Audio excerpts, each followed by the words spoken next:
Их расстреляли на рассвете, когда еще белела мгла.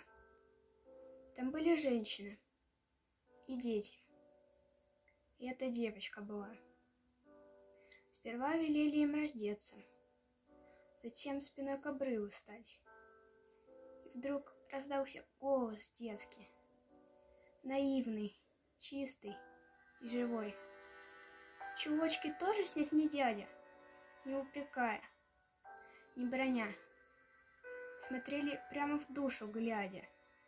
Трехлетней девочки глаза. Чулочки тоже? Смятением эсэсовец объят. Рука сама с собой волнение. Вдруг опускает автомат. И снова скован взглядом детским. И кажется, что в землю врос. Глаза, как у моей утины. Смятение смутным произнес, овеянный невольной дрожью. Нет, он убить ее не сможет. Но дал он очередь, спеша. Упала девочка в чулочках. Всех не успела, не смогла.